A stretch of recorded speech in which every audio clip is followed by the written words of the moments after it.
You think too much, not because you're wise, but because you're overwhelmed. You call it analyzing. You dress it up as just trying to be careful. But the truth is, you're addicted to fear disguised as thought. You replay conversations that already happened. You pre-play moments that haven't. You lay in bed calculating every angle of your next move like a paranoid chess player convinced the board is rigged. That's not strategy. That's emotional noise, and it's devouring your focus. Seneca saw this centuries ago, long before phones and timelines. He said, "We suffer more often in imagination than in reality." You're not plagued by problems. You're plagued by your reaction to those problems. You overthink, not because you don't know what to do, but because you're too emotionally weak to do it. We live in an era where overstimulation is the norm. Every scroll, every buzz, every notification is training your brain to be reactive, not reflective. You're constantly consuming, but never digesting. Your mind has become a public square where every emotion has a megaphone and no one knows who's in charge. And in that chaos, clarity dies. Focus becomes foreign. You can't even hear your real thoughts over the noise. You want to know why you can't make decisions, why you can't sleep at night, why your confidence is unstable.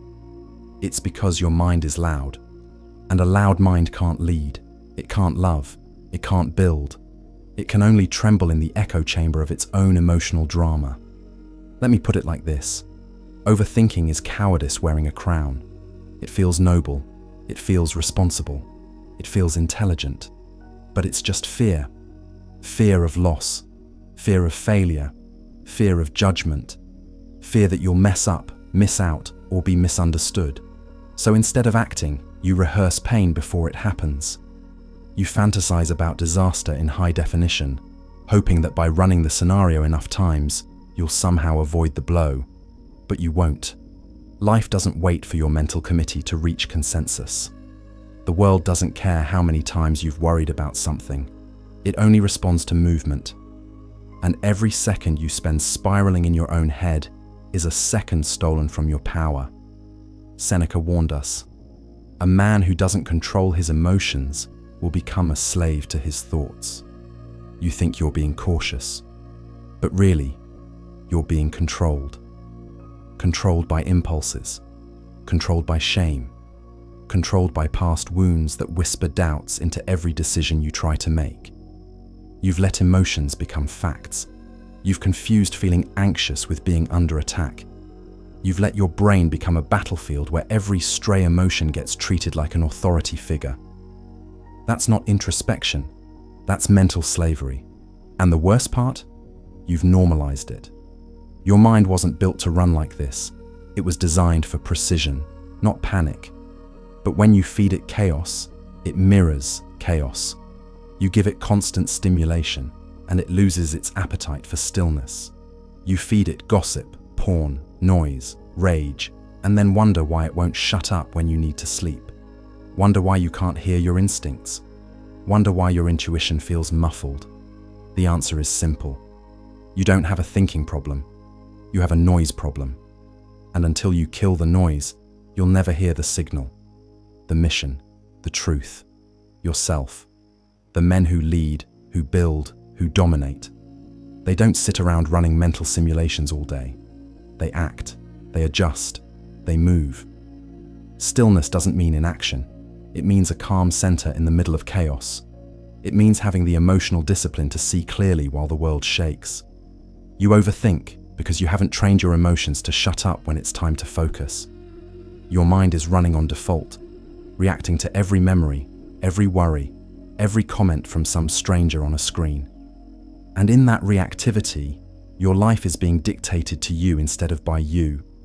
So no, overthinking isn't harmless. It's the assassin of potential. It's the slow poison of indecision. It's how brilliant men rot in quiet corners with nothing to show but excuses and hypotheticals. And the only way to silence it is to confront it, not with more thought, but with control. Stoic control. Warrior-like mental sovereignty. The kind Seneca practiced when he reminded himself daily that death is near, that pain is inevitable, and that clarity comes not from comfort, but from choosing what to ignore. Until you learn to filter your emotions, to recognize emotional noise as the static of an undisciplined soul, you will always be ruled by it. You'll keep mistaking storms for signs. You'll keep hesitating when it's time to strike. You'll keep living in your mind instead of building in the world. The war is internal, and the next battle starts every time a doubt creeps in. The only question is, will you think your way through it, or feel your way into failure? You're not lazy, you're hijacked. Every scroll designed to keep you docile, addicted, and distracted. Dopamine warfare, reclaiming the mind. This isn't just about quitting porn or deleting apps. This is about taking back command of your nervous system, your focus, your fire. Overthinking is a byproduct of mental clutter, and clutter doesn't clean itself. If part 1 exposed the chaos, then part 2 is your war plan. Because once you see the noise, you can't unsee it. You notice how fast your mind jumps at every notification, how one text ruins your entire mood, how a slight delay in someone's response makes you spiral into assumptions. That's not clarity, that's addiction. And to cure addiction, you need discipline, you need structure, you need a code that makes emotion your servant, not your master. Seneca believed that inner peace wasn't the result of silence around you. It was the result of order within you. But that kind of order doesn't come naturally. You must impose it. You must build mental rituals like armor. Every day you wake up, your emotions are waiting to hijack you. That's your first enemy. You need a system that makes your mind harder to invade. Start small. Eliminate needless inputs. Set boundaries around when you scroll, when you talk, when you react. Don't check your phone first thing.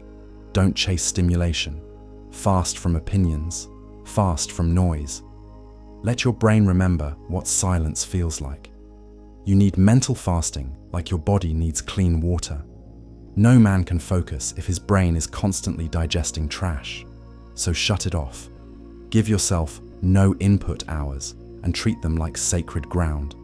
In that time, you face your thoughts raw. No filters, no memes, no dopamine. Just you and the quiet. You'll notice how uncomfortable that silence feels at first. That's withdrawal. That's the part of your mind that's been running the show. The part that needs constant noise to avoid clarity. Starve it.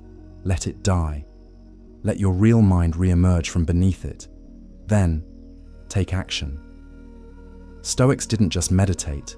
They moved. They led armies. They governed empires. They survived exile and plotted comebacks. Because clarity is useless without movement. Most of your overthinking comes from a lack of decisive action. You're not confused, you're just scared to commit. So start building a new default. Act. Make the call. Walk away. Say what you need to say. Cut them off. Launch the project. Clean the room. Make one move, then another. Action silences noise. Movement makes doubt irrelevant. But here's the next level. Replace thought loops with thought rituals. That means every day you do something that strengthens your mental grip. Cold showers, long walks without music, timed journaling, Spartan mornings, even something as simple as making your bed with precision. These rituals aren't for comfort, they're for control. They wire your nervous system to stay calm in chaos. They tell your brain, we run things in here. And every day you execute them, you reinforce the truth. You are not ruled by noise. You are not ruled by fear. You are not ruled by emotions that come and go like storms. You are ruled by command. But above all, never forget the Stoic kill switch, memento mori. You are going to die. You don't have time to overthink. You don't have time to mentally rehearse every conversation 10 times before having it. You don't have time to live your life trapped in the echo chamber of imaginary threats. Seneca stared death in the face every day, not to feel dark, but to feel urgent. Every hour you waste in emotional noise is a betrayal of your mission. A man who masters his time is rare. A man who masters his mind is immortal. Thus remember, we are Indecepta, are.